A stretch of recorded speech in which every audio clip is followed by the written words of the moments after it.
What would you do if fear no longer held you back? Imagine standing face to face with the things you dread the most: failure, rejection, loss, and not flinching. Fear is the invisible chain that keeps us from becoming who we're meant to be. But what if I told you that fear is not your enemy? It's your teacher. Today we'll uncover how to overcome fear like a Stoic, like someone who greets life's storms not with panic, but with poise. Let's break those chains.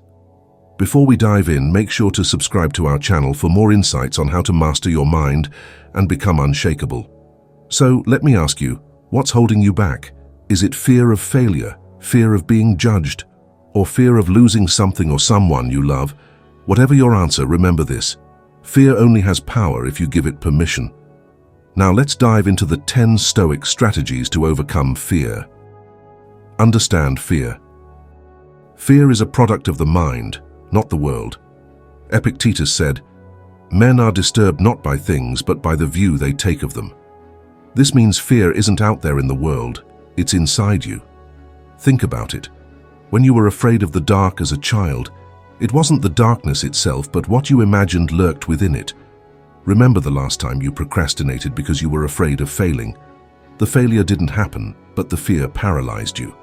What if, instead, you had confronted that fear and acted? Ask yourself, is this fear real, or am I letting my imagination run wild? Evil is lurking. Prepare for the worst, but hope for the best. Seneca advised us to imagine the worst-case scenario. Why? Because fear thrives in the unknown. When you mentally rehearse the worst, you take away its power. Let's say you're afraid of public speaking. Picture yourself forgetting your lines. The audience doesn't boo. They wait patiently. You pause, collect yourself, and finish strong. When you realize the worst-case scenario isn't as catastrophic as you thought, fear loses its edge. He who suffers before it is necessary, suffers more than is necessary, said Seneca. By rehearsing the worst, you free yourself to focus on the present. Worry about yourself.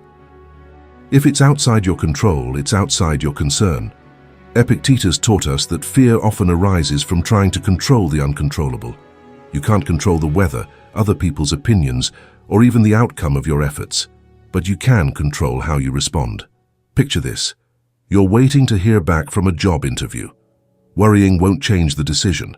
Instead, focus on what you can do, preparing for other opportunities, refining your skills, and staying grounded. Trying to control everything is like trying to stop your cat from knocking over a glass. It's a waste of energy, and you're going to lose every time. Face your fears head on. The more you avoid fear, the stronger it becomes. Marcus Aurelius wrote, "Do not be ashamed of help. It is your destiny to be pulled by the reins." In other words, lean into discomfort. If you're afraid of rejection, put yourself in situations where rejection is possible. If you fear failure, fail often and fail small. Imagine you're terrified of networking. Start with one conversation. Over time, those small acts of courage build confidence. Fear fades when faced repeatedly. Redefine failure. There is no failure, only feedback. What does it truly mean to fail? To the Stoics, failure wasn't an end, it was a pivot point, a detour to a better path. Marcus Aurelius famously wrote, "What stands in the way becomes the way." In this short yet profound statement, he captures the essence of overcoming fear of failure. The obstacles we encounter aren't roadblocks, they are the path itself, meant to shape us, refine us, and ultimately strengthen us. Think about the first time you tried something difficult, whether it was learning to play an instrument, asking someone out, or mastering a new skill. You stumbled, made mistakes, maybe even embarrassed yourself. But what happened next? If you kept trying, those mistakes transformed into lessons, and those lessons led to progress. Imagine if a toddler decided walking was too risky after their first fall. They'd never walk at all. Failure, in its essence, is a badge of effort. Each failure is a whisper. You're trying. You're growing. Without it, you stagnate. If you're not failing, you're not challenging yourself enough. What's one failure you're still carrying with you today? Instead of seeing it as a loss, how can you view it as a stepping stone? Practice gratitude. Fear cannot coexist with gratitude. Gratitude is one of the simplest yet most profound tools to overcome fear. When you're grateful, you shift your perspective from what you lack to what you already have. Fear thrives in a scarcity mindset. It whispers, "You're not enough, you'll lose everything." Gratitude silences that voice. Seneca wrote, "True happiness is to enjoy the present, without anxious dependence upon the future." How often does fear stem from future possibilities rather than present realities? If you fear losing something, your job, your health, or even a relationship, gratitude grounds you. It reminds you of what you have right now. And in the present, fear cannot take root. Have you ever been so focused on what might go wrong that you overlooked what was going right?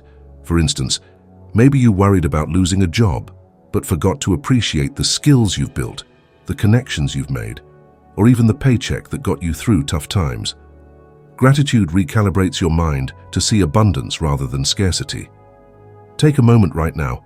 What's one thing you're grateful for that fear has been overshadowing? Challenge fear. Fear is often irrational. Prove it wrong. The Stoics were masters of logic. Marcus Aurelius advised, "You have power over your mind, not outside events. Realize this, and you will find strength." Fear feeds on irrationality. It whispers, "What if this happens? What if that goes wrong?"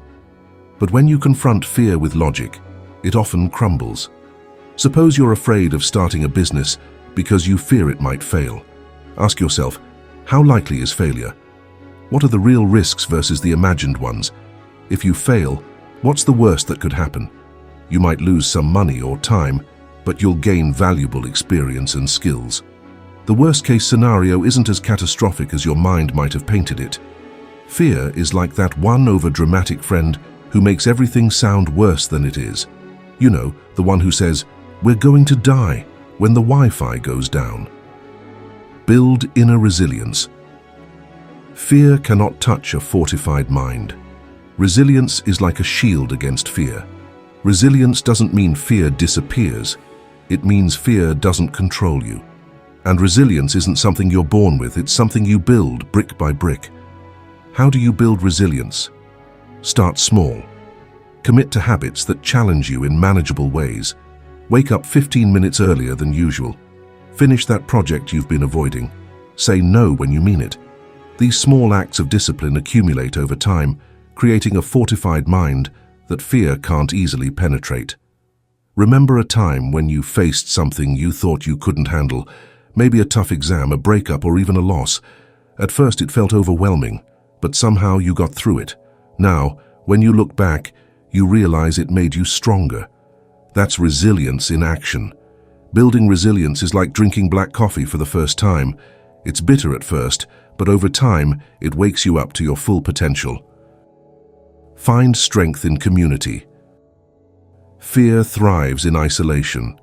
The Stoics understood that no one is an island. Even the great philosophers sought wisdom and guidance from others. Fear has a sneaky way of convincing you that you're alone, that no one else understands your struggles. But that's not true. Marcus Aurelius wrote, "We are made for cooperation, like feet, like hands, like eyelids." Think about a time when you shared your fears with a friend or mentor. Did their perspective help you see things differently? Maybe they reminded you of your strengths or simply made you feel less alone. That's the power of community. Find people who challenge and support you, whether it's a friend, a coach, or even an online group. When you face fear with others, it loses its power. Fear is like a group project. It's way easier to handle when someone else helps carry the load. Who in your life can you turn to when fear strikes? If you don't have someone, how can you start building that community? Accept mortality. Fear of death is the ultimate fear, but it's also the ultimate teacher. This is the most profound Stoic lesson.